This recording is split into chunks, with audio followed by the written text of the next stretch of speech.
نفرت ہے تم سے ناول بہت ہی رومانٹک اور ایموشنل ہونے جا رہا ہے۔ ناظرین اپنے کمنٹس اور لائک کا اظہار ضرور کیجیے تاکہ ہماری حوصلہ افزائی ہو سکے۔ جی تو چلتے ہیں آج کی ایپیسوڈ نمبر 5 کی طرف۔ ٹھیک ہے بھابی، آئندہ میم کو شکایت کا موقع نہیں دوں گی۔ پری نے ہار مانتے ہوئے منال کی بات مان لی۔ اور ایک اور بات، مما کا کہنا ہے کہ اب تم مما کو میم نہیں مما کہہ کر ہی بلاؤ گی۔ منال نے ایک اور مہتاب بیگم کی خواہش ظاہر کی تو پری مسکرا دی۔ جی بالکل، ویسے بھی میم کو میرا نہیں میم کہنا شروع سے ہی برا لگتا ہے۔ پری کو مسکراتا دیکھ کر منال مطمئن ہو کر وہاں سے چلی گئی، مگر اس کے جاتے ہی پری اس کشمکش میں تھی کہ جس سے وہ نفرت کرتی ہے اس کے لیے سنگار کیسے کر سکتی ہے، اگر انہیں نہیں تو وہ مہتاب بیگم کو تکلیف پہنچاتی ہے۔ بہت سوچنے کے بعد پری ڈریسنگ مرر کے سامنے آئی، میک اپ کے نام پر تھوڑا سا لپسٹک لگائی، ہلکا نارنجی رنگ آنکھوں میں کاجل لگایا اور بالوں کا جوڑا کھولا اور اتنے ترتیب سے بال سیٹ کیے، کانوں میں ٹاپس اتار کر نازک سے ایئرنگ پہن لیے۔ ریان اپنے کمرے میں اپنا والٹ لینے آیا تھا مگر پری کو ایسا پری جب اپنے گلے میں ایئرنگ سے میچ کرتا ہوا لاکٹ پہننے لگی تو ریان نے اس کا ہاتھ تھام لیا۔ میں کیا جان سکتی ہوں کہ کیا تم نے میرے ہاتھ کس لیے پوچھ کے پکڑا ہے؟ پری کو ریان کا اس طرح ہاتھ پکڑنا بہت ناگوار گزرا تھا۔ اب بھلا اپنی بیوی کا ہاتھ پکڑنے کے لیے مجھے کسی کی اجازت لینی پڑے گی کیا؟ ریان نے شوخ انداز میں کہہ کر پری کو اپنے حصار میں لیا۔ زبردستی کی بیوی کہو مسٹر۔ پری خود کو ریان کے حصار سے نکالنے کی کوشش کر رہی تھی مگر ناکام۔ کہاں وہ نازک سی لڑکی اور مضبوط کسرتی جسم کا مالک۔ پری کی جدوجہد جاری تھی جبکہ ریان بہت آرام سے اسے قریب کر کے اس کے ایک ایک نقوش میں کھویا ہوا تھا۔ پری کے ہونٹوں کے نیچے ایک تیل تھا جو ریان کو بہت پسند تھا۔ نہ چاہتے ہوئے بھی ریان نے اس تیل پر اپنے لب رکھ دیے۔ ریان کا لمس محسوس کر کے پری نے ضبط سے آنکھیں میچ لیں۔ ریان نے اس کی آنکھیں دیکھی تو ان آنکھوں میں نمی دیکھ کے اس نے اپنی گرفت کمزور کر دی اور پری فوراً ہی اس سے دور ہوئی۔ تمہاری ہمت کیسے ہوئی مجھے ہاتھ لگانے کی؟ پری کو ریان کی حرکت پہ بہت غصہ آیا۔ مگر میں نے ایسا کیا کر دیا جو تم مجھ پر اتنا غصہ کر رہی ہو؟ ریان کو پری کا یوں غصہ کرنا بالکل بھی اچھا نہیں لگا مگر وہ خود کو غصے پر قابو پا چکا تھا۔ اس لیے شادی کی ہے نا تم سے مجھ سے تاکہ تم مجھے حاصل کر سکو۔ غصے میں شاید پری کو احساس نہ ہوا کہ وہ کیا الفاظ ادا کر رہی ہے۔ سوچ سمجھ کے بات کرو پری، میں نے ایسا کچھ نہیں کیا۔ جب سے تم سے محبت کی ہے کبھی ایسا سوچا بھی نہیں، اور تم یہ کس طرح کا الزام لگا رہی ہو؟ ریان کا صبر اب ختم ہو رہا تھا۔ وہ کل سے پری کی کہی ہر بات خاموشی سے سن رہا تھا۔ جانتا تھا کہ جو بھی اس نے کیا غلط کیا، جس کے بدلے میں پری اسے اسی لہجے اور غصے کی توقع تھی، مگر اب جو بات پریہا نے کہی وہ برداشت نہیں تھی۔ تو میں نے غلط کیا کہہ رہی ہوں؟ تم ایسے ہی تو تمہیں خود یاد نہیں ہوگا کہ کتنی گرل فرینڈ رہ چکی ہیں تمہاری، اور میں بھی تو تمہارے لیے ایک چیلنج ہی تھی نا۔ پری کو ریان اور سفیان کے کہے وہ چیلنج والے الفاظ آج بھی یاد تھے۔ پری وہ بہت پرانی باتیں ہیں، میں خود کو بہت پہلے بدل چکا ہوں۔ ریان بھی اب پری پر غصہ کر رہا تھا۔ مسٹر ریان شیخ سکندر شیخ، مرد اپنی عادت بدل سکتا ہے مگر فطرت نہیں۔ پری غصے میں جانے کی یہ کیا کیا بولے جا رہی تھی، جو اس کے منہ میں آ رہا تھا وہ بول رہی تھی۔ بولنے سے پہلے سوچ لو پری کہ تم کیا بول رہی ہو۔ مرد کے لیے کسی عورت کا حصول کوئی مشکل کام نہیں، اور میرے لیے تو بالکل بھی نہیں، مگر تم جو سب کچھ کہہ رہی ہو وہ سراسر غلط ہے۔ غلط اس ہی کہ تم نے مرد کے لیے کچھ مشکل نہیں، میں ابھی تھوڑی دیر پہلے ہی دیکھ چکی ہوں۔ ریان نے گہرا سانس خارج کر کے پری کا چہرہ دیکھ کے کہا، مجھے بتاؤ میں نے ایسا کیا کیا جو تم اتنا غصہ کر رہی ہو؟ بیوی ہو تم میری، محبت ہو تم میری، زیادہ حق تو اتنا تو حق رکھتا ہوں نا میں؟ نہیں تم اتنا حق بھی نہیں رکھتے۔ پری نے جھٹ سے ریان کو جواب دیا، کب تک ناراض رہو گی مجھ سے؟ ریان نے پری کی حالت دیکھی جو کہ بہت تکلیف دہ تھی تو خود ہی ہار مان لی۔ ناراض ہوں؟ ناراضگی اپنوں سے ہوتی ہے، تم سے تو نفرت کرتی ہوں۔ سنا تم نے؟ نفرت کرتی ہوں تم سے، مجھے نفرت ہے تم سے۔ وہ ایک ایک الفاظ چبا چبا کر بول رہی تھی۔ ریان اسے زیادہ سن نہیں پایا اور کمرے سے اپنا والٹ لے کر چلا گیا، جبکہ پری وہیں زمین پر بیٹھ کے پھوٹ پھوٹ کے رو دی۔ ریان کمرے سے باہر آیا تو سیڑھیوں سے نیچے جاتے ہوئے علی نے اسے پکارا اور جی بھائی، وہ اپنے بھائی کی طرف آگے بڑھا۔ علی بھائی نے ریان نے علی کی طرف سوالیہ نظروں سے دیکھا اور اسٹڈی میں چلو مجھے تم سے کچھ بات کرنی ہے۔ جی بھائی۔ علی سرونٹ کو 2 کپ کافی کا کہہ کر ریان کو لیے اسٹڈی میں آ گیا۔ جلدی ہی سرونٹ 2 کپ کافی انہیں دے کر چلا گیا تھا۔ تب تک دونوں بھائی خاموش ہی تھے۔ کہیے بھائی، ریان نے بات کا آغاز کیا، تم لوگوں کے کمرے سے جھگڑا کرنے کی آوازیں آ رہی تھی کیوں؟ علی کے سوال پر ریان کو شرمندگی ہوئی۔ کیوں کہ کئی بھائی کے ان دونوں کی لڑائی میں ہونے والی باتیں میں نہ سن لی ہوں۔ آپ نے کچھ سنا؟ ریان نے علی سے سوال کیا۔ نہیں، میں نے کچھ سنا نہیں، اوپر تمہیں بلانے آ رہا تھا، جب تم دونوں کی آوازیں سنی مناسب نہیں لگا وہاں کھڑے رہنا، تو واپس نیچے جانے لگا کہ اتنے میں تم ہی باہر آ گئے۔ علی کی بات سن کے ریان نے سکون کا سانس لیا، کہیں اگر وہ کچھ سن لیتے تو پتہ نہیں کیا سوچتے میرے بارے میں۔ دیکھو ریان، جس طرح تم دونوں کا رشتہ جڑا ہے، مجھے لگتا ہے کہ ابھی اسے تھوڑا وقت دینا چاہیے۔ بھائی، میں تو اسے کچھ بھی نہیں کہہ رہا، وہ جو بھی بولتی ہے خاموشی اور ٹھنڈے دماغ سے صرف سنتا ہوں۔ ریان نے اپنی صفائی پیش کی۔ اچھا، تو پھر وہ تم پہ غصہ کیوں کر رہی تھی؟ علی نے ایک اور سوال کیا تو ریان خاموش ہوا۔ دیکھو بھائی، میں مانتا ہوں تم سے اس کی بے انتہا محبت کرتے ہو، مگر وہ تم سے نہیں کرتی۔ علی کے الفاظوں سے ریان کو تکلیف ہو رہی تھی، مگر وہ خاموشی سے سن رہا تھا۔ جی بھائی، دیکھو تم دونوں کا رشتہ اب ایسا ہے کہ اس میں ایک دوسرے سے محبت ہو ہی جاتی ہے، تمہیں اس کو تھوڑا وقت دینا چاہیے، مگر تب تک تمہیں انتظار کرنا ہوگا۔ ابھی تم اس سے کسی بھی قسم کی توقع نہیں رکھ سکتے کہ وہ تمہاری محبت کا جواب وہ محبت سے ہی دے۔ علی نے اسے بہت پیار سے سمجھایا، جو ریان کو سمجھ بھی آ گیا، ورنہ جو انداز علی نے دیکھا تھا ریان کا اسے کمرے سے باہر آتے وقت، کوئی شک نہیں تھا وہ اپنے جذبات میں آ کر کچھ بھی کر جاتا، اس لیے علی نے اسے سمجھانا ہی بہتر سمجھا۔ ریان کو علی کی بات بھی سمجھ آ گئی۔ شام پر پریہا منال کے ساتھ مہتاب بیگم کے پاس گئی۔ نائل اور ماہم بھی پہلے ہی ان کے کمرے میں موجود تھے۔ ماہم کو گود میں لیے وہ نائل سے بات کر رہی تھی جب منال اور پریہا کمرے میں گئیں۔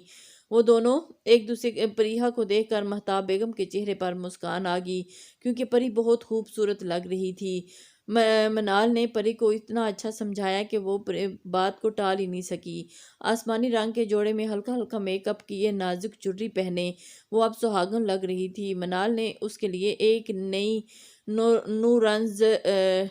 نئی نوز رنگ پن لائی تھی، جو پریہا کی تیکھی چھوٹی سی ناک پر بہت جچ رہی تھی۔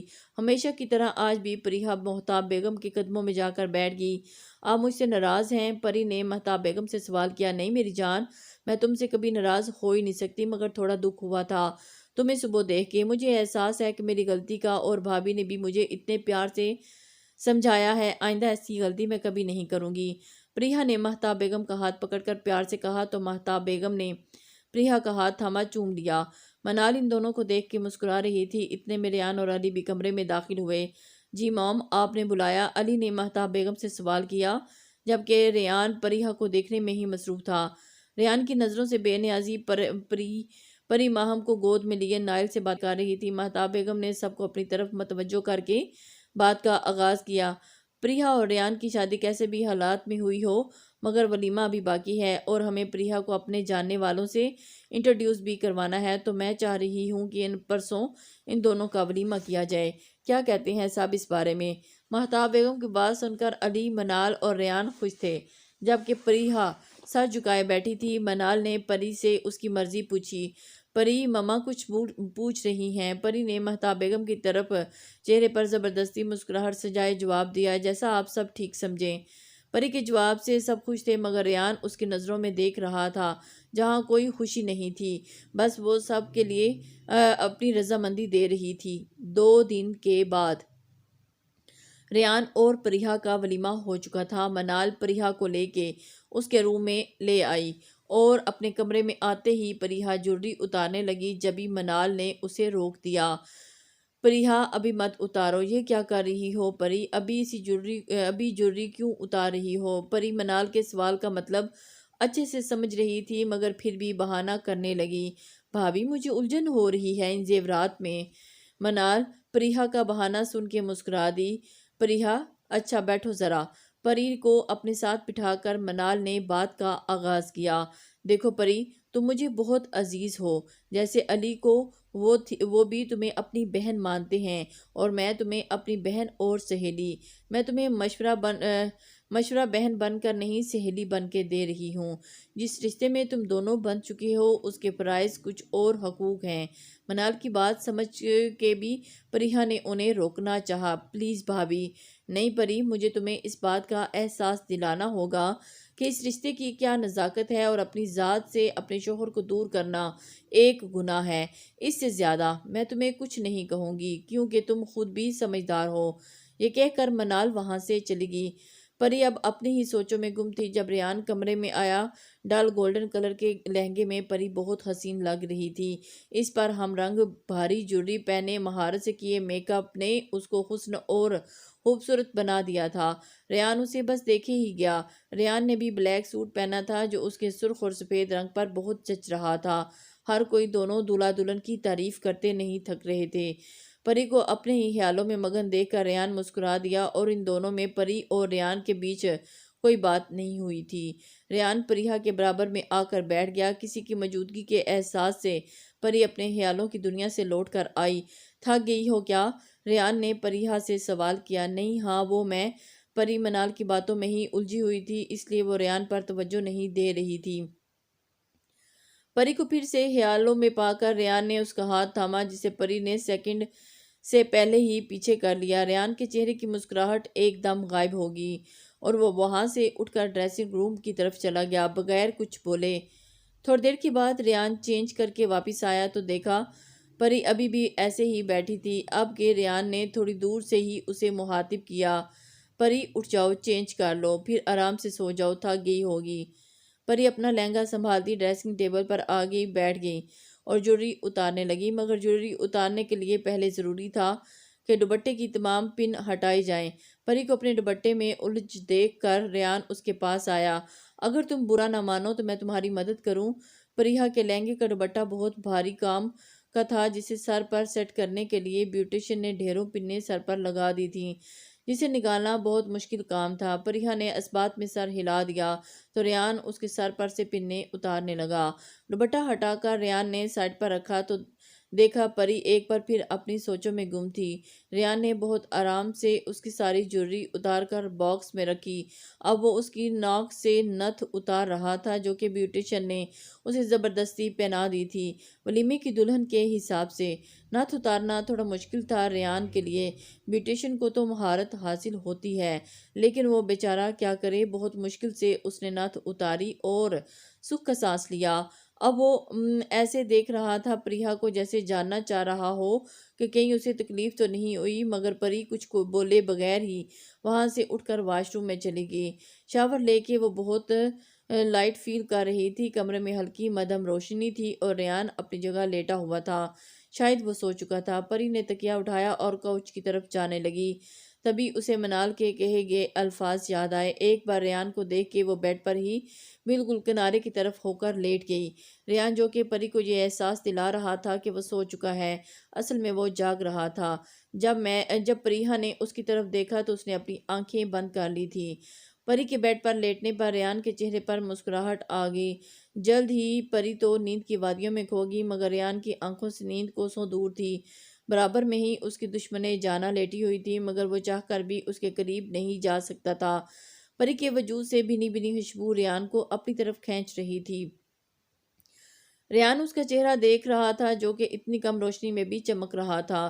یہ پھر اسے ایسا لگ رہا تھا ریان اچھے سے جانتا تھا کہ پری بہت گہری نیند سوتی ہے، کیونکہ وہ روز اسے کوچ پر اٹھا کر بیڈ پر لٹا دیا کرتا تھا۔ جب اسے یہ احساس ہوا کہ پری گہری نیند میں ہے تو ریان نے پری کو اپنے حصار میں لیا اور اس کا سر اپنے سینے پر رکھ کے اب وہ پرسکون ہو کر سو گیا۔ آدھی رات کو سوتے ہوئے پریہا کی آنکھ پیاس کی شدت سے کھلی تو دیکھا کہ وہ ریان کے سینے پہ سر رکھے لیٹی تھی، جو ریان دنیا جہاں سے بیگانہ نیند کی وادیوں میں کھویا ہوا تھا۔